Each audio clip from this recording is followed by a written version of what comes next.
Olá pessoal, que bom estar por aqui de novo. Esse é o Mundial Telenotícias com uma análise dos principais acontecimentos do dia no Brasil e no mundo. O programa de hoje também está muito bom e vamos falar de uma movimentação bem preocupante no leste europeu. O presidente russo Vladimir Putin começou um exercício com armas nucleares. Nós vamos analisar essa situação. Ministro de Lula é indiciado por corrupção e desvio de verbas públicas, mas continua no comando das comunicações. E caiu uma inelegibilidade do ex-presidente Bolsonaro, indicando que novos ventos estão soprando sobre a política brasileira. Nós vamos falar sobre isso e outros assuntos com o comentário de Alfredo Bessoff, diretamente da Europa. São os assuntos em destaque no nosso programa de hoje que está começando agora. Acompanhe com a gente.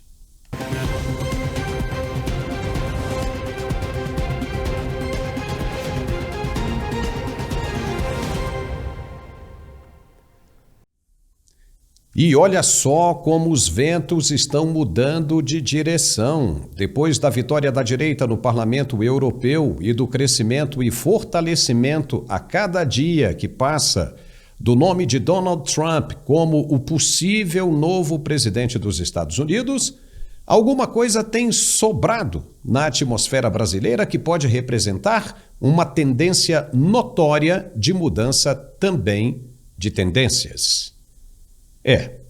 Em outros tempos, isso que vamos falar agora era inadmissível, inimaginável. Mas estamos vendo mudanças pequenas ainda, é verdade, mas são mudanças de alguma espécie. Só que agora é fato, é real.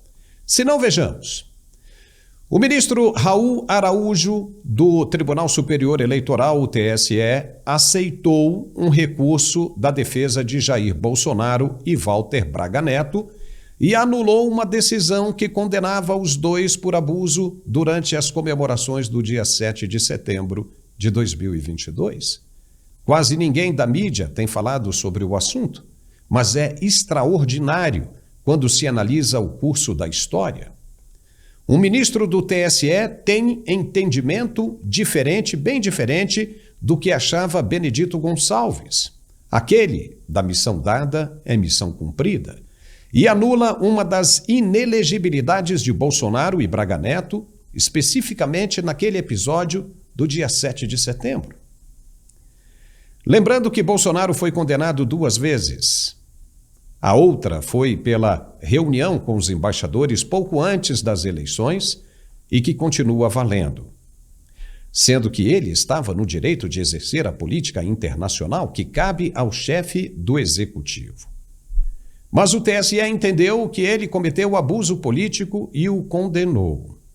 Desta vez, o ministro Raul Araújo aceitou um recurso da defesa e anulou uma decisão que condenava os 2 réus por abuso durante as comemorações do 7 de setembro.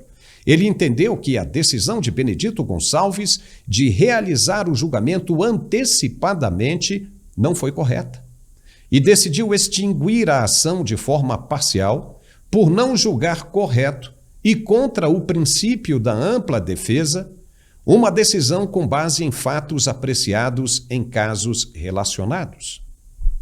Ou seja, agora entendemos mais um pouco sobre aquela fala de missão dada é missão cumprida. Que absurdo. A própria justiça está dizendo que houve injustiça no julgamento, que ele não foi correto e teve características pessoais por não respeitar o amplo direito de defesa. Benedito Gonçalves, ao que estamos vendo, cometeu um erro grosseiro e gravíssimo. Teria ele, por acaso, abusado do cargo, do poder que tinha para tomar essa decisão, a decisão que tomou? É o que se entende agora, depois da decisão do ministro Raul Araújo, que nos parece mais comprometido com a verdade e a justiça imparcial. Muito bem, e conosco hoje, diretamente da Europa, temos o professor Alfredo Bessoff. Seja muito bem-vindo, professor. Você entende que essa decisão do TSE representa uma possível guinada de tendências também? Bom, em primeiro lugar, muito obrigado pelo convite. É sempre bom estar aqui, conversar com o teu público, conversar com esse campo brasileiro que busca informação. Na verdade, o que a gente percebeu desde o começo é que o ministro Benedito estava com uma pressa. Tipo assim, tem que cumprir aquela missão. Tinha prazo. Então ele cometeu uma série de atropelos. E é natural que, com o passar do tempo, inclusive com o desgaste cada vez maior do governo Lula e também, observem bem, o desgaste da própria justiça eleitoral, é natural que eles tratem de, com cuidado, reenquadrar todo o jogo. Não sei no que vai dar, mas a gente tem a percepção de que o sistema sabe que eles apertaram demais o passo. O sistema se deu conta de que ele extrapolou, queimou etapas.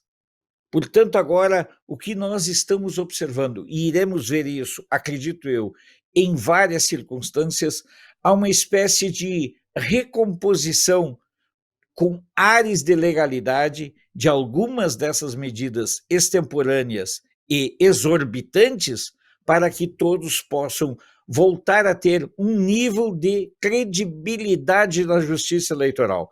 Porque veja bem, meu caríssimo Paulo, não tem como nós termos uma justiça eleitoral que é motivo de chacota e de descrédito. Não funciona.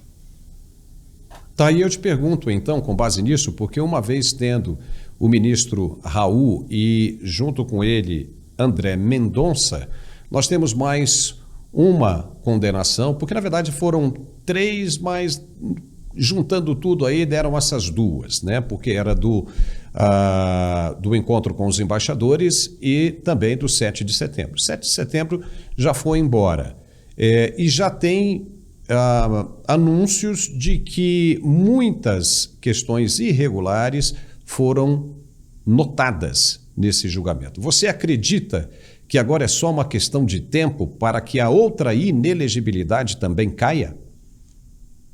Eu tenho essa convicção. Quando você fez a apresentação, você fez com muita pertinência e com muita acuidade, lembrando que eles devem estar de olho no que está acontecendo lá nos Estados Unidos. Eles devem estar preocupados com o andar da carruagem por lá. Então, eles não vão extrapolar. Eu não acredito que essa outra inelegibilidade caia, digamos, nos próximos meses, mas ela se tornará uma penalização cada vez mais frágil e de uma sustentabilidade cada vez mais precária.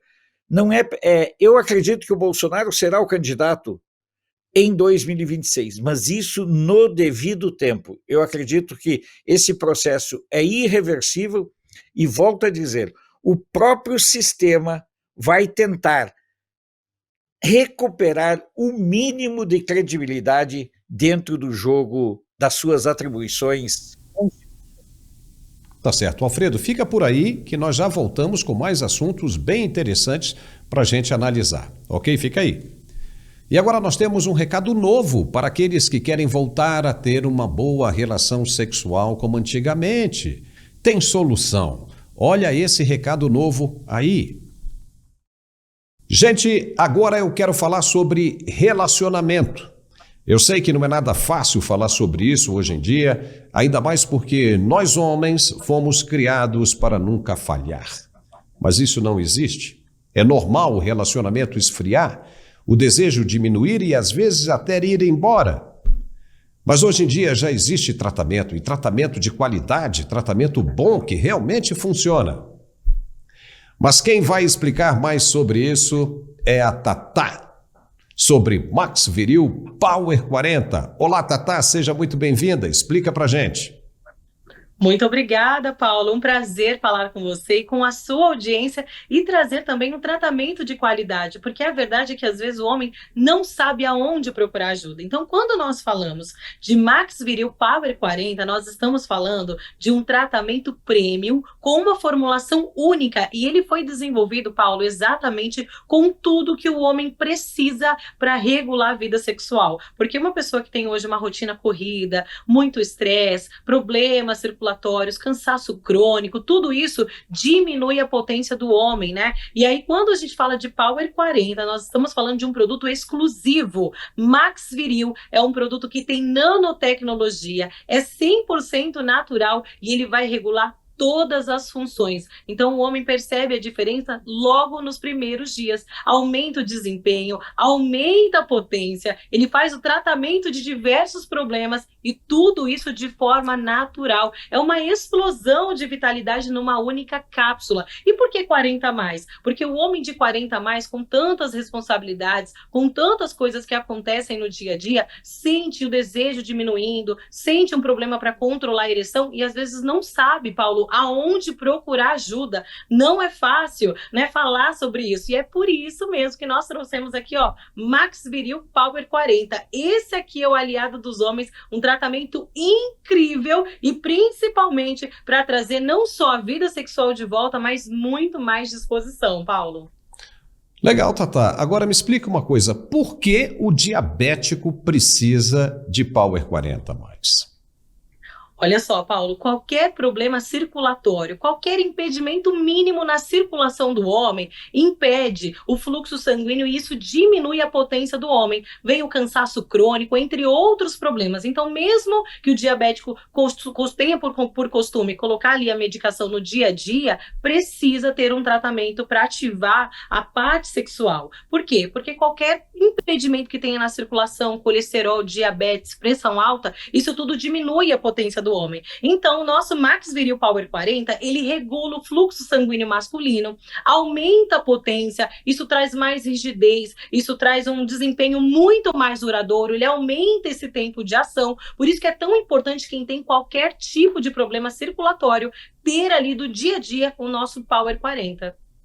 E com relação à disposição, como é que o Power 40 traz essa melhor disposição para o homem?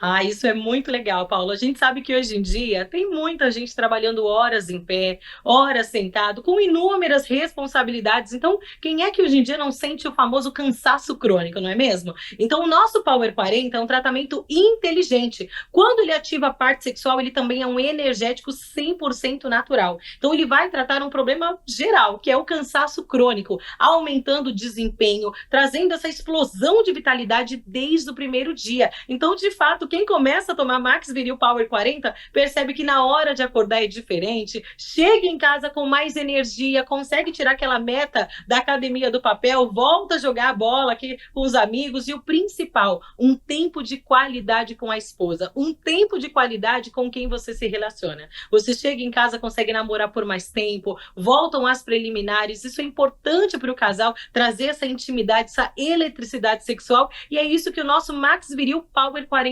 faz, um tratamento inteligente com efeito imediato, 30 minutos antes da relação ele já traz esse up e tudo isso de forma 100% natural. E o pessoal sempre me pergunta, mesmo sendo natural, por que ele é tão rápido? Por causa da nanotecnologia. A nanotecnologia permite que o homem absorva 100% do tratamento do Max Viril. Então ele é muito rápido. Inclusive, você que está acompanhando aqui o programa, tira um print aqui do telefone e já vai ligando para você conhecer. Porque até o atendimento, Paulo, é um atendimento personalizado. A caixinha do nosso Max Viril Power 40 é uma caixinha sigilosa. Você recebe em casa o tratamento completo, que inclusive é um tratamento em cápsula com uma absorção 100% natural. E aí você percebe a diferença logo nos primeiros dias, Paulo.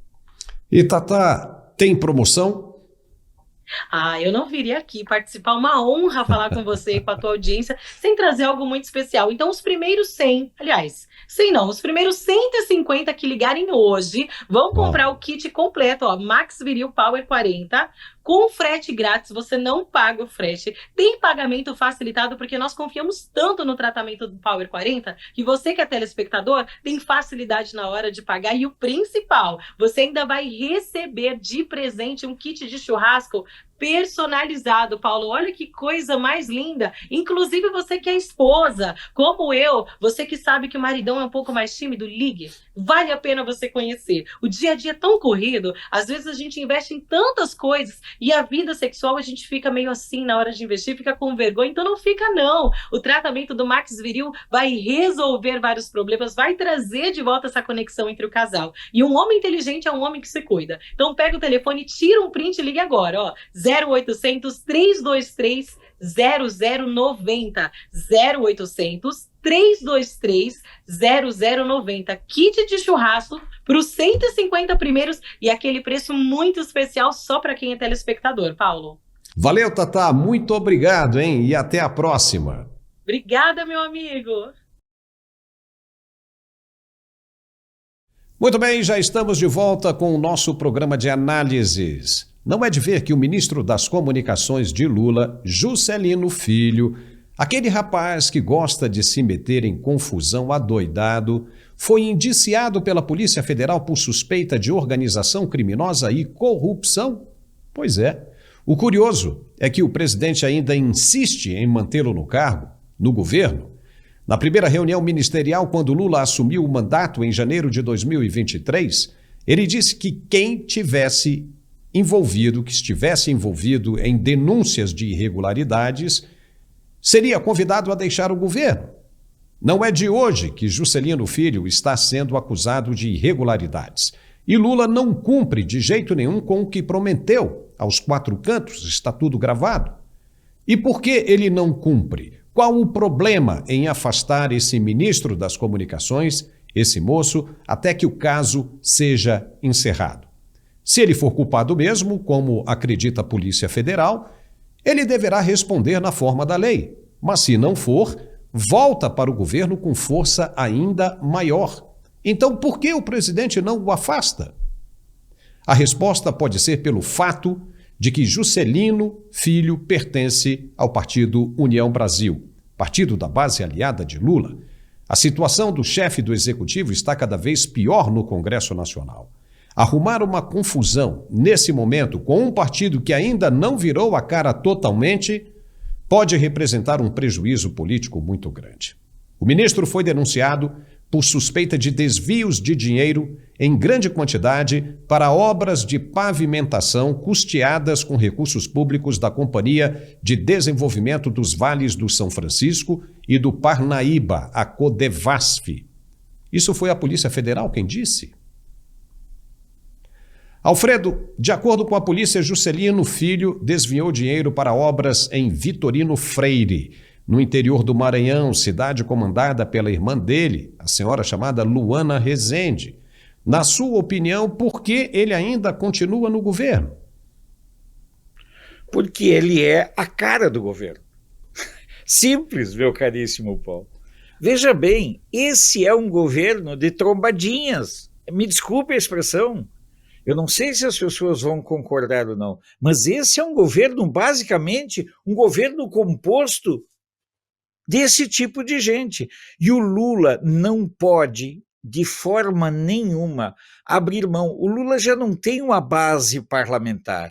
O Lula tem uma base negociada, e é negociada a cada projeto de lei. Você imagina se ele perde o que resta?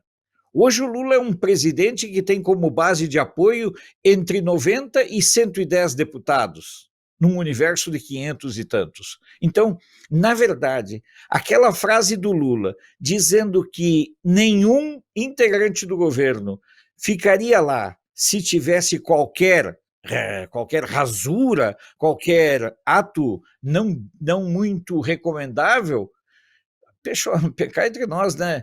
Metade do governo nem teria assumido. Na verdade, nós estamos diante de um governo no qual esse nobre deputado apenas é reflexo de uma composição de iguais. O Lula não demite porque quantos desses ministros dele tem uma situação muito pior. Essa é uma questão que nós temos que observar, doutor Paulo. Nós não podemos esquecer que esse é um governo montado realmente com o intuito de mudança. O Lula não tem governabilidade, ele vai aceitar qualquer coisa. Agora, Alfredo, o que você acha que o ministro das Comunicações deveria fazer se tivesse seguindo uma ética aconselhável? Quem lembra de Henrique Argrives? Quem lembra?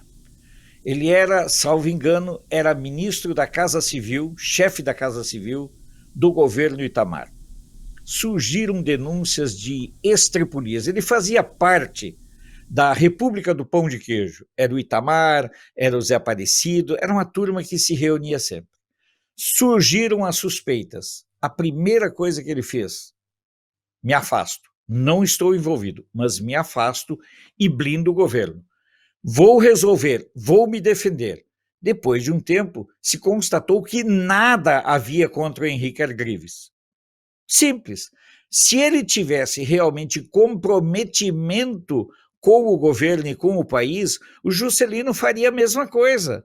Se afasta, esclarece tudo e chega e diz assim, tá aqui, tá aqui a decisão, tá aqui o laudo, tá aqui a sentença, não estou envolvido, agora eu volto e vou processar cada um que me acusou. Mas ele não tem não tem esse comprometimento cidadão que a gente teve, por exemplo, no caso do Henrique Argrives.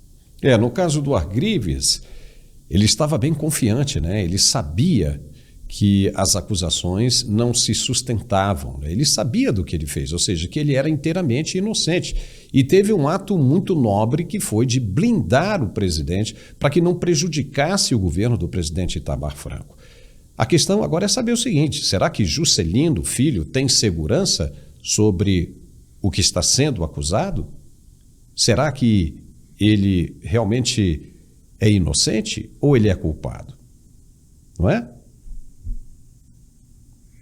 É uma situação muito delicada, mas muito reveladora de como o tecido social foi sendo destruído, ficou apodrecido, Paulo. O tecido social da classe política perdeu qualquer parâmetro ético ou, digamos, de razoabilidade. Então, agora a pessoa está mais preocupado em ficar no governo até aguentar do que blindar o governo do qual ele faz parte. Ele está preocupado, interessado com os interesses dele e não do governo e não do Brasil. E já que estamos falando de corrupção e coisas erradas, fica aí, Alfredo, vale a pena a gente ainda desdobrar esse assunto do leilão de arroz ter sido cancelado por suspeitas levantadas por quase todas as mídias.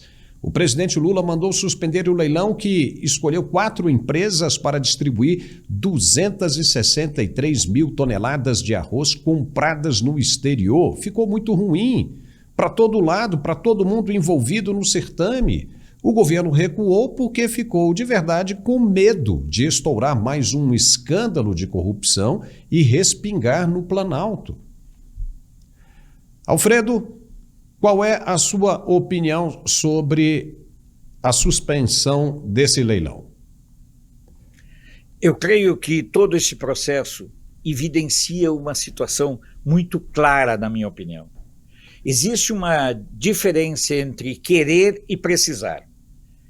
O que aconteceu em relação ao leilão mostra claramente que o governo precisa controlar as redes sociais. Todo esse episódio, o escândalo todo, foi alimentado pelas redes sociais. Foram as redes sociais que buscaram informações, que mostraram quem eram os envolvidos, que resgataram, por exemplo, a passagem do Geller no governo da Dilma, a prisão dele em 2019.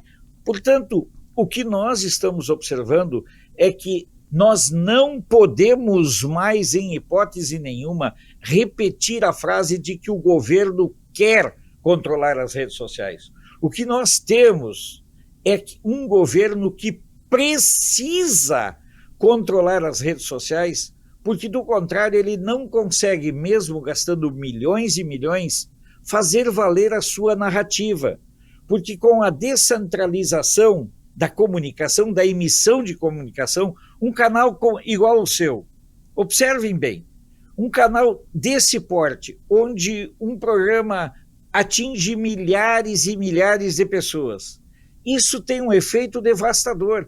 Esse governo, meu caro Paulo, ele é do analógico de um grupo político analógico. O governo não sabe conviver com as redes sociais.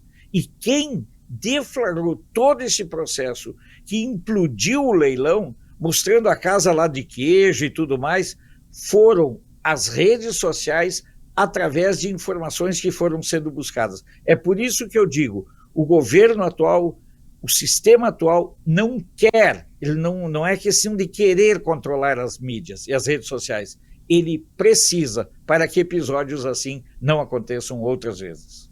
Mas é justamente o que nós temos dito aqui em outros programas, né? É um governo antigo numa época nova.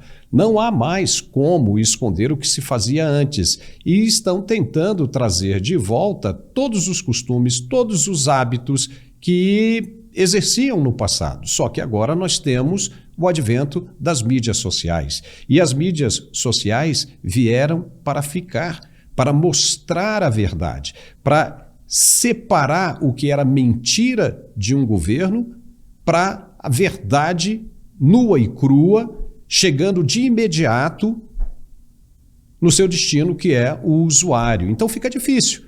Então, da agora para frente, cada vez mais, aquele que se propor a governar, a manusear os recursos públicos para o bem de uma sociedade, terá de fazer isso, porque as mídias sociais são hoje a verdadeira e única forma de se fiscalizar o ato de um agente público. Não concorda com isso? Totalmente, até porque supostamente os organismos e as estruturas que foram concebidas ao longo do tempo para fazer essa fiscalização, que são os tribunais de conta, cabe lembrar que o TCU, por exemplo, adquiriu um status que extrapola inclusive a sua razão ou a sua justificação constitucional. O TCU é um órgão auxiliar do Congresso Nacional e hoje não funciona mais assim. Então, quem hoje acaba sendo uma espécie de ombudsman ou a voz da sociedade são as redes sociais. É por isso que nós temos que ter muita responsabilidade com a geração de conteúdo. É por isso que nós temos que nos preocupar com as fontes que usamos, as informações que repassamos. Nós temos que olhar a data desses atos, nós temos que checar em um ou dois locais para saber se aquilo que nós estamos passando adiante é verdade, se é cortina de fumaça, se aquilo tem embasamento ou se aquilo serve para um propósito nem sempre claro, honesto e objetivo. E mais uma vez, fake news se combate com real news, se combate com a verdade. E o usuário sabe perfeitamente diferenciar o que é verdade e o que é mentira. Sabe pesquisar, se ele tem dúvida daquilo que está sendo apresentado, que ele vá pesquisar antes de repassar isso adiante. É tranquilo isso, não é? E aproveitando, Alfredo, que estamos falando de agro, nós vamos tocar agora em um outro assunto que o governo bateu pesado no ex-presidente por causa disso, mas que continua enfrentando o mesmo problema, sem solução, que são as queimadas no país. O Pantanal Mato-Grossense registrou o maior número de focos de incêndio para o mês de junho desde 1998. Quando o índice começou a ser contabilizado pelo INPE, que é o Instituto Nacional de Pesquisas Espaciais. Até esta terça-feira, dia 11, foram 489 alertas de fogo no bioma. Veja agora como está a situação atual no Pantanal. Brasileiros no estado de Mato Grosso do Sul descreveram os incêndios que devastam o Pantanal como um inferno. Unicamente tristeza. Ver o santuário acabando. Essa Essa chama vai muita vida embora, né? O guia de pesca Milton Brandão conduziu seu barco até a cidade de Corumbá para ajudar o fazendeiro Cleiton José a salvar seu gado do fogo. Tentando jogar eles para lá, né, pro lado da Bahia, para eles ter mais recursos de sobreviver, né? Porque do jeito que tá vindo aí, ó, se imprensar ele em algum lugar e não conseguir romper, eles morrem queimados, né? A fazenda de José é acessível por barco, mas a área onde o gado estava preso é acessível apenas a cavalo, devido à natureza dos pântanos. Nessa época era para estar alagado, o Pantanal tá alagado, né? O guia compara a região a, de fato, um inferno e culpa as mudanças climáticas pelas alterações nos padrões climáticos.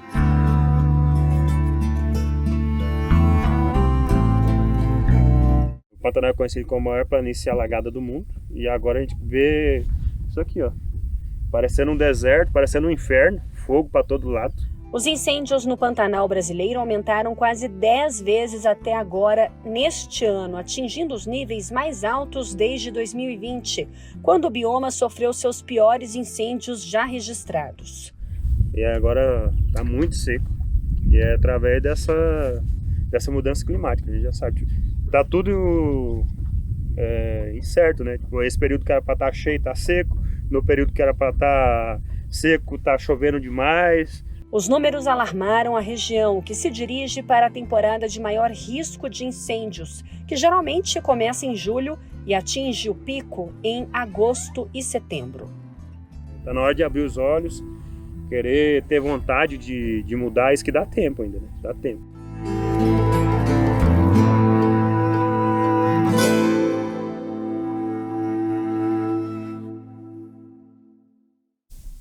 Uou, viu aí, Alfredo? Que triste. Eu quero ouvir você, o seu pensamento sobre essa situação de queimadas. O governo atual criticou tanto o ex-presidente Bolsonaro e não está conseguindo fazer muita coisa, não é isso? Bom, em primeiro lugar, assim, um joguinho de palavras, o atual governo queimou a língua com a questão. Por quê? Porque nós temos que observar um detalhe muito grande. As queimadas, elas sempre aconteceram no Pantanal, sempre.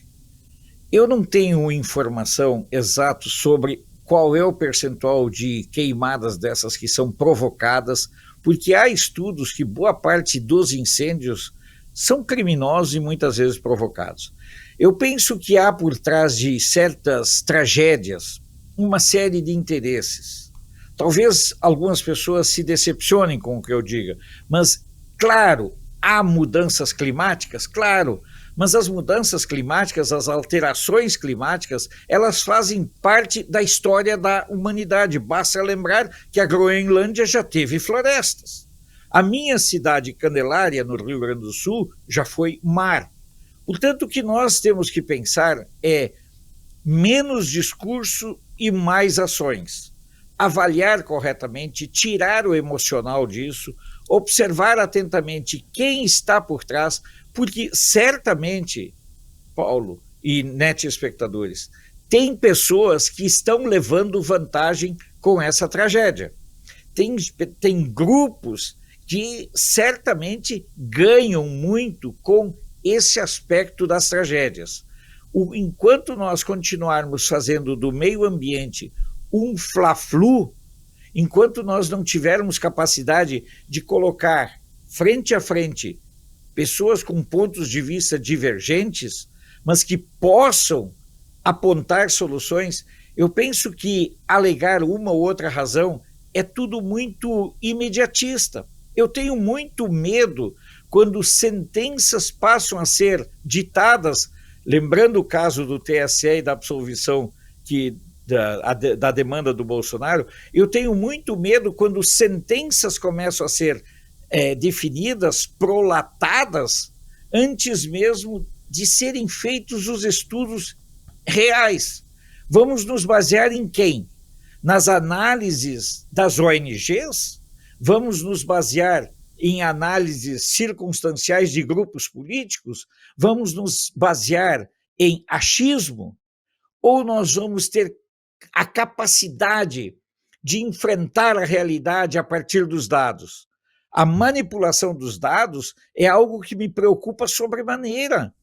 Eu não sou um negacionista das mudanças climáticas e das alterações dos biomas. Incêndio no Pantanal eu acompanho desde os anos 80, 70, 80. Agora, a dimensão deles é que precisa ser avaliado e precisamos terminar com essa questão de acusar. O Lula, por exemplo, a turma do Lula está pagando, está queimando a língua. Acusavam o Bolsonaro, não foram capazes de gerar estudos, não foram capazes de chamar outros especialistas que não pensem exatamente igual. Esse é um grande problema, meu caríssimo Paulo.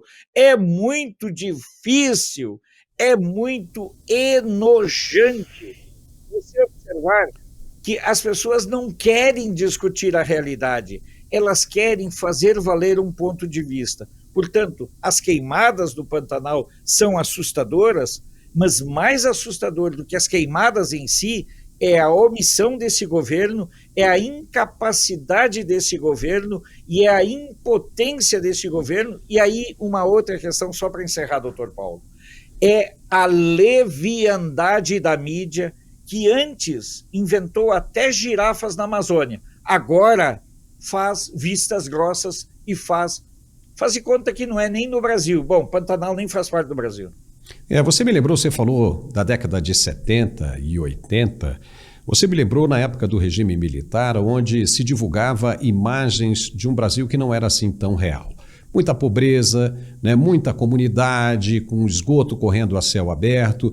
Se divulgava essas imagens para o exterior com o objetivo de conseguir recursos, né, de grandes bancos fomentadores internacionais, como era o caso do FMI.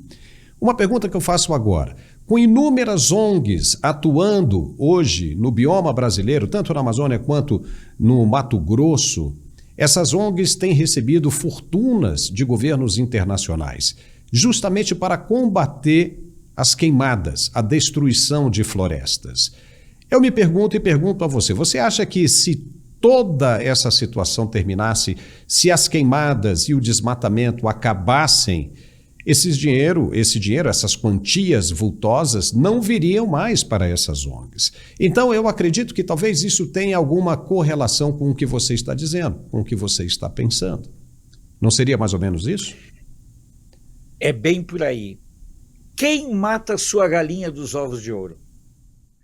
Olha, se eu tenho uma fonte de renda, por qual razão eu vou acabar com essa fonte de renda? A tragédia é o melhor negócio para canalhas.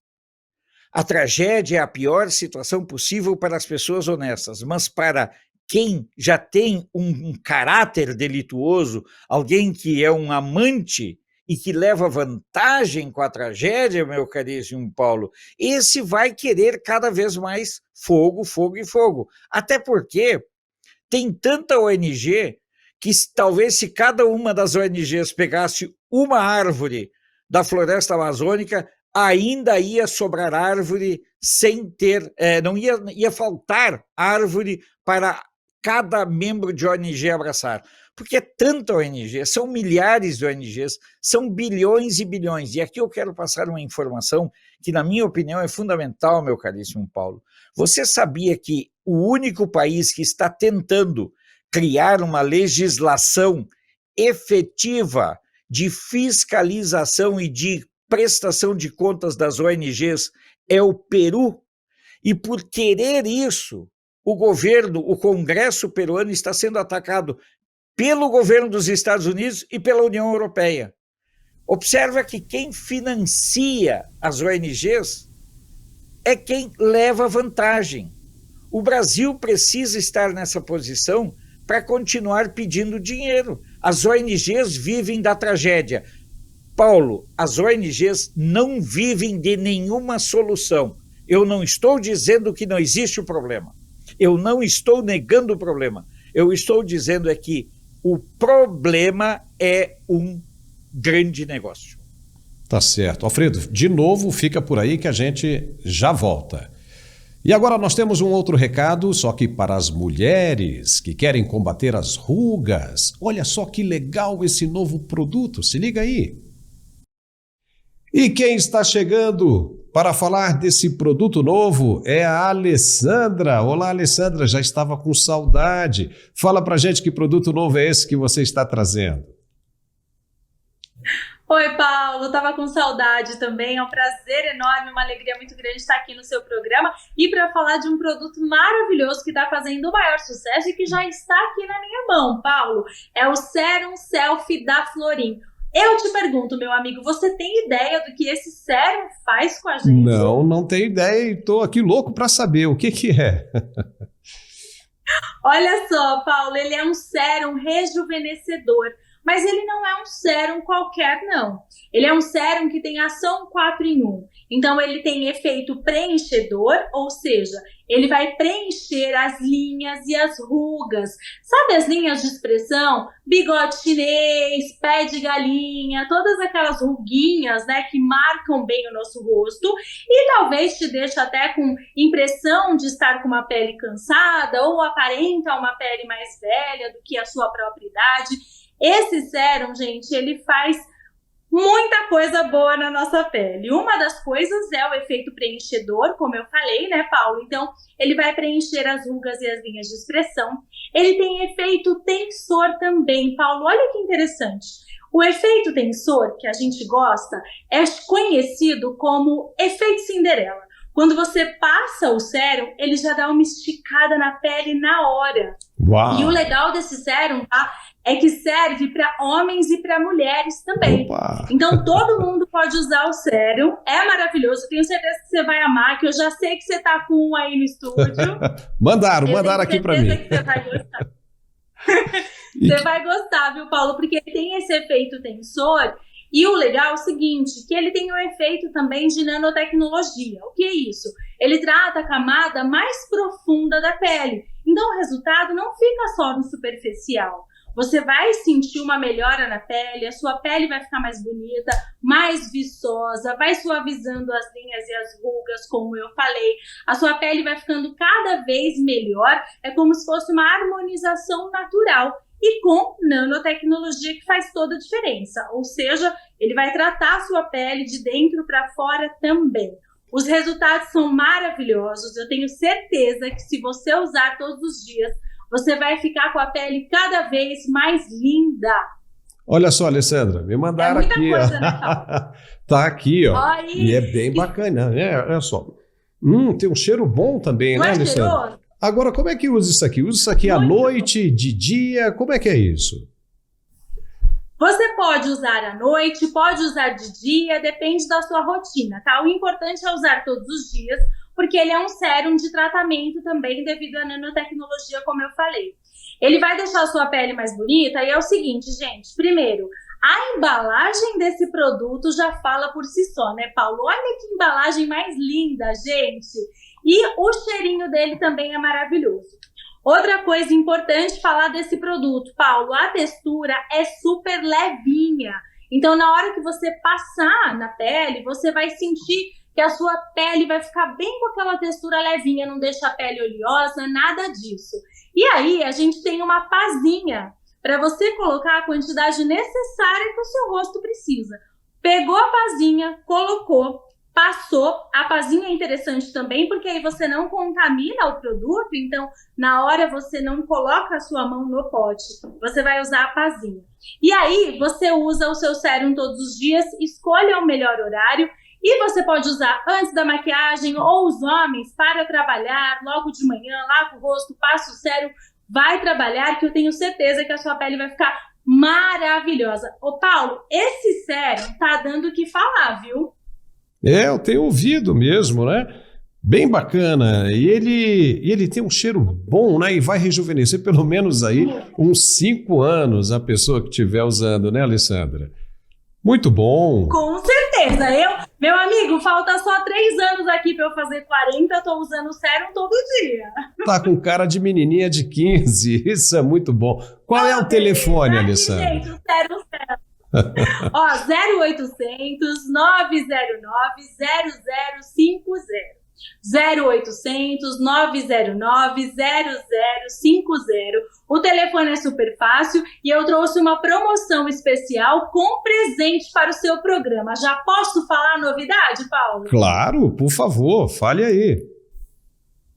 Ó, a gente vai fazer o seguinte, quem ligar agora no 0800 909 0050 e falar que está assistindo a gente aqui, vai garantir o Serum Selfie da Florim com 50% de desconto. Gente, é metade do preço, é promoção de lançamento aqui para o seu programa. Então vai para o telefone, 50% de desconto e tem presente, Paulo. A gente vai mandar um kit massageador facial com pedras jade.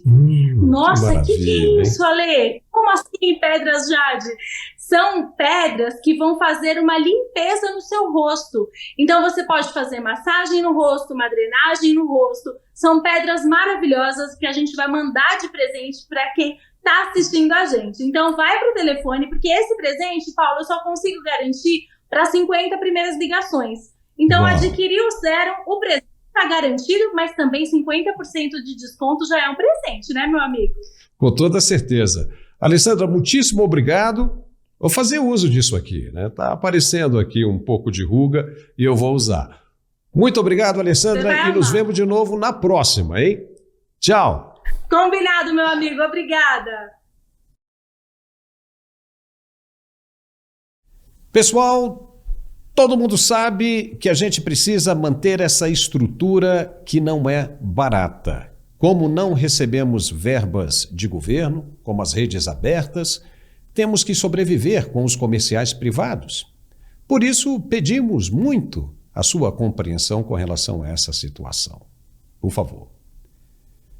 E o presidente do Senado, Rodrigo Pacheco, impugnou parte da medida provisória 1227 de 2024, que trata da restrição ao uso de benefícios fiscais por empresas privadas. Aquela questão do PIS/COFINS. A medida provisória foi publicada na semana passada com o objetivo de aumentar a arrecadação de impostos do governo federal, mas despertou fortes reações dos setores empresariais. O restante do texto continua em vigor e será analisado por Câmara e Senado novamente. Com a devolução, a parte impugnada perde a validade imediata, desde a edição da medida em 4 de junho. No entanto, teve efeito em preços de diversos setores, como, por exemplo, o da gasolina, que ficou mais cara nos postos brasileiros. Dó!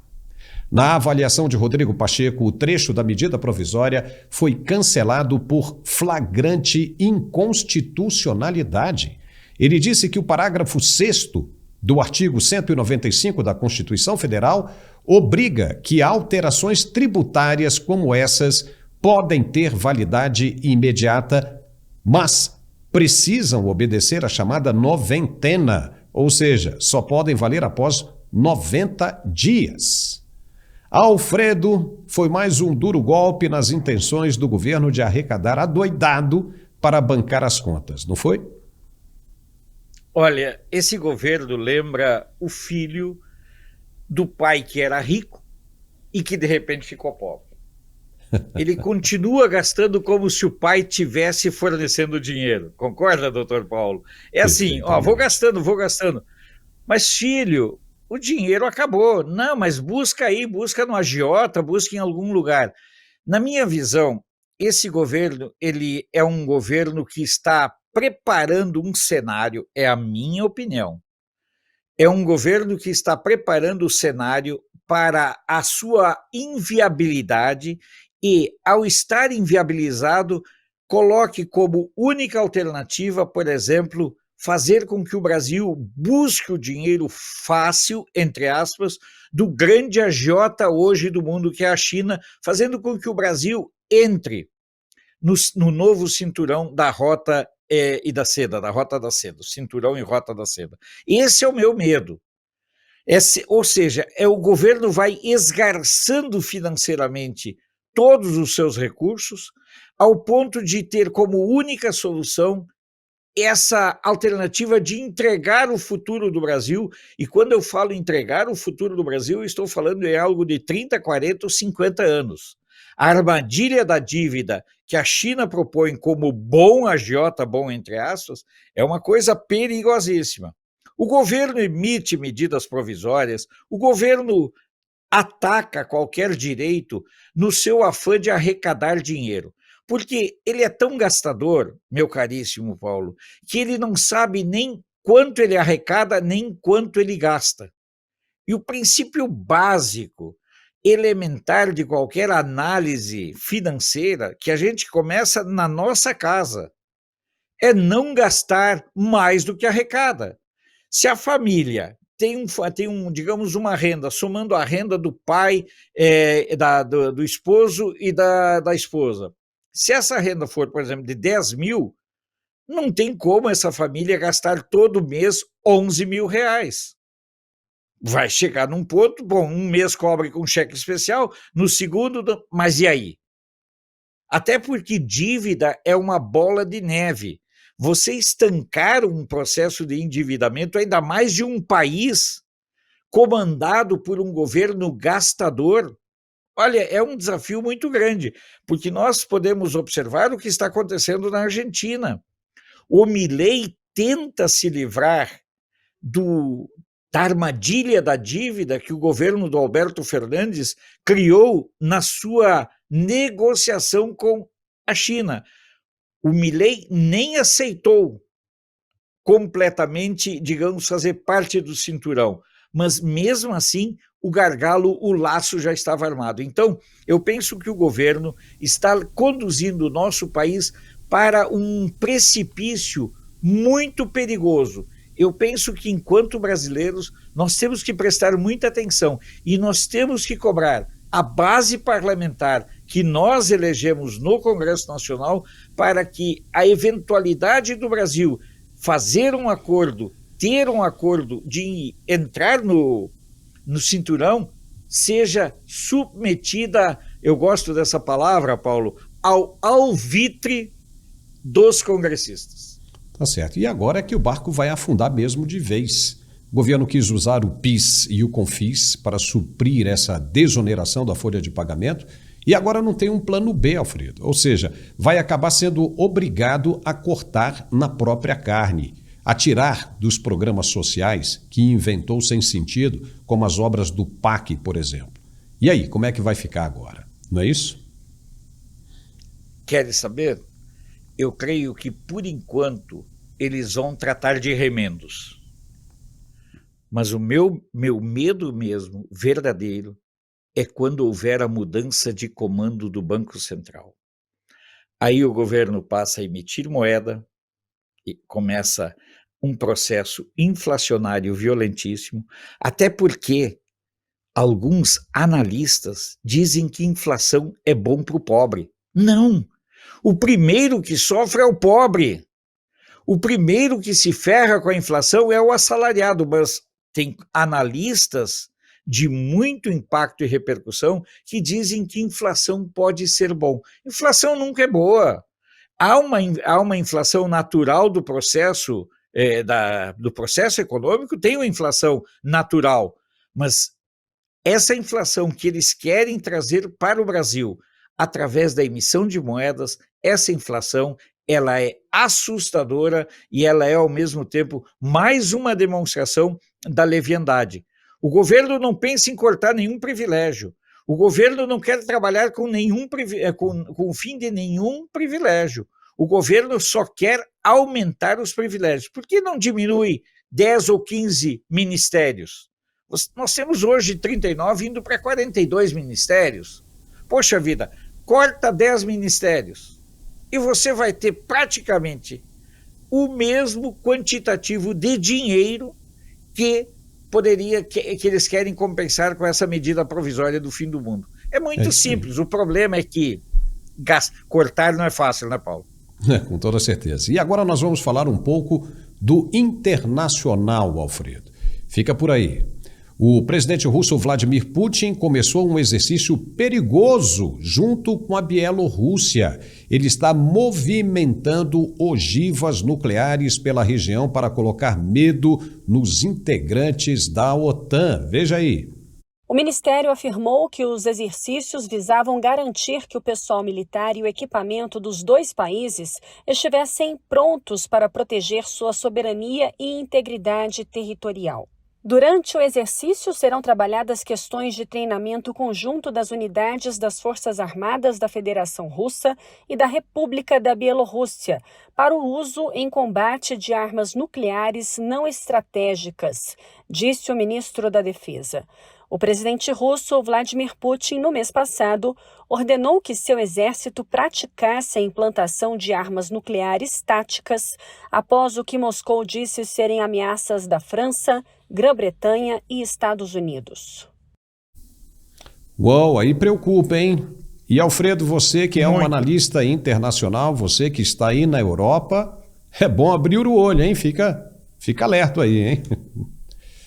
Um conflito, segundo o Viktor Orbán, um conflito nesse padrão envolvendo a Europa pode matar até 5 milhões de pessoas, só para vocês terem uma ideia, sem contar as sequelas e as consequências disso. É uma situação delicada. Eu não tenho muita certeza do atual estágio da guerra, pois, como disse Otto von Bismarck, num tempo onde se caçava e não se pescava, nunca se mente tanto quanto antes de uma eleição, durante uma guerra e depois de uma caçada. Portanto, nós estamos num período de guerra lá na Ucrânia. E nós não temos, eu não tenho, duvido que alguém tenha, um retrato acabado. Eu acompanho várias fontes de notícias, a agência TASS e agências ligadas à Ucrânia, e cada um garanteia suas vitórias. Mas o quadro real que tem é um quadro de instabilidade. E nós precisamos entender que, infelizmente, na atual situação, a União Europeia tem presidentes verdadeiramente malucos, como o Macron. O Macron quer colocar a França numa guerra. Caramba, a França já está extrapolando no déficit público, tem todas essas questões. Então, meu caríssimo Paulo, eu fico preocupado com essa situação. O Putin, no desespero, ele pode fazer qualquer besteira. As pessoas precisam entender que o Putin não é um cara que atua por razoabilidade. O Putin atua por impulso e instinto de defesa. O Putin parte do princípio de que o seu direito de defesa é atacar quem ele acha que é adversário. E a Bielorrússia é seguramente é comandada pelo mais leal serviçal que o Putin tem. Talvez equiparado somente em nível de vassalagem ao nosso presidente Lula, que antes de participar de uma reunião sobre um processo de paz lá na Suíça, que acontece semana que vem, está esperando autorização do Putin para participar desse evento. Então, o que nós estamos vendo é que o Putin, se ele sentir, Paulo, vou dizer, isso é a minha opinião, pelo que eu leio, pelo que eu vejo, se o Putin perceber que a vaca foi para o brejo, ele vai para os finalmente, ele não vai ter pudor em apertar o botão vermelho e botar tudo pelos ares. Agora, para a gente encerrar, Alfredo, isso me lembrou em 1982, na Guerra das Malvinas, ou Falklands, quando o general Galtieri, que estava arrasado, destruído politicamente e economicamente, criou uma guerra, né, para tomar as ilhas Falklands dos ingleses, para esconder o fracasso administrativo, público-administrativo que ele enfrentava. Com o resultado agora das eleições no Parlamento Europeu, o presidente Macron viu que o espaço dele diminuiu. Estaria ele, por acaso, tentando criar uma situação de guerra para se sustentar no governo? Não acredito que ele tenha tempo para isso. A eleição na França será nos dias 30, no primeiro turno, e no dia 7, 30 de junho e 7 de julho. E eu quero fazer um pequeno adendo para... Você sabia, Paulo, que na França qualquer francês pode ser candidato? Ele não precisa ser filiado a partido político? O Paulo é cidadão francês, chega assim, olha, quero ser candidato. Ele vai lá na cidade, na junta eleitoral e se candidata. Simples, é dessa forma. Mas eu não acredito que o Macron tenha tempo para continuar com as besteiras. Até porque já há um percentual muito elevado de franceses que estão advogando o seguinte: se o Macron perder as eleições legislativas, ele deve obrigatoriamente antecipar a eleição presidencial. Está prevista para 2027. Então é um quadro bastante preocupante. Mas eu acho que ele não vai ter tempo. Ele é louco, mas ele não tem tempo. Alfredo, chegamos ao final do nosso programa. Nós tivemos aí um pequeno problema no seu áudio aí. Da próxima vez a gente procura dar uma identificada no que é. Mas eu agradeço demais a sua participação brilhante novamente aqui no Mundial Telenotícias. Muito obrigado, viu, Alfredo? Eu é que agradeço. Também quero ver o que aconteceu. Qualquer coisa eu troco de microfone. E tem uma coisinha aqui, né? O Alfredo também tem um canal, né, no YouTube aqui no Brasil, que é muito importante para você que gosta dos comentários do Alfredo. Você já estava me esquecendo, Alfredo. Diz aí qual é o seu canal, Alfredo, para que as pessoas também possam acessar. Bom, eu tenho um canal, chama-se Canal de Brasília. O meu carro-chefe é um noticiário todos os dias às 7 da manhã. Esse noticiário eu faço desde o dia 31 de janeiro de 2020. De segunda a sábado, às 7 da manhã, chama-se Na Hora do Café. Eu tenho um primeiro espaço de notícias nacionais, depois de entrevista, e depois 2 horas, passando por jornais, Paulo, que vão de Israel, da China, União Soviética, Hungria, todo o velho continente, e aí a gente tem esse programa diário. Eu espero, inclusive, quero aqui publicamente convidá-lo para estar conosco numa das manhãs, para você falar desse seu trabalho maravilhoso, desse seu comprometimento com a informação e desse seu comprometimento com a liberdade de imprensa. Eu quero, antes de encerrar, reiterar mais uma vez a você. É muito importante que você, net espectador, saiba que a manutenção de canais como esse aqui, a manutenção passa pela sua compreensão. O Paulo faz um investimento humano, financeiro, profissional, altíssimo. Portanto, é preciso que as pessoas contribuam. Mas eu não tenho 10 mil, 100 mil para contribuir. Contribua com R$10. Torne-se membro, faça sua doação pelo Pix, ajude, seja parte. Todos nós temos como contribuir. Não é o valor, é na soma de muitos é que nós iremos manter os canais. E eu faço esse apelo porque nós, Paulo, nós temos que nos fortalecer mutuamente. Eu não quero que um canal tenha 10 milhões de inscritos e os outros aí com 400, 500, 600 mil. Não, eu quero 10, 20, 30 canais, cada um com 10 milhões de inscritos. Porque é desse fortalecimento, Paulo, que nós iremos construir verdadeiramente uma alternativa de comunicação para o nosso país e para os brasileiros. É exatamente isso. Olha, muito obrigado, Alfredo. Diz de novo o nome do seu canal. youtube.com/Canal de Brasília. Coisa mais simples, Canal de Brasília. Tá ok? Show. E tenho certeza que nós vamos trabalhar o tempo todo juntos, porque juntos nós nos viabilizamos. Separado, nós viramos autofágicos. É isso aí. Esse é o canal. Os canais da verdade precisam se unir. Tem tantos aí bons, né? Canais tops como o da Andréa Matias, que também é muito legal. A gente precisa acompanhar esses canais. Tem o canal da Bárbara, tem o canal da Revista Oeste. São canais de credibilidade. São os que me vieram aqui na cabeça agora no momento. São canais que precisam ser ajudados. São canais que precisam ser vistos, né? Porque é uma alternativa a tudo isso que a gente consumia no passado sem saber. Ou seja, se colocava, imagine o tanto de informação errada que nós consumimos durante todo esse tempo no passado por falta de clareza. Imagine você, não é? Então, Alfredo, mais uma vez, muito obrigado e até a próxima. Tchau.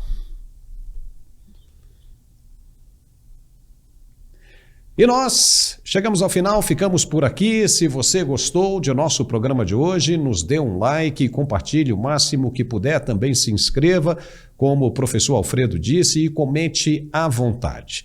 Muito obrigado pela companhia e nos vemos de novo amanhã, se Deus quiser. Um forte abraço e até lá.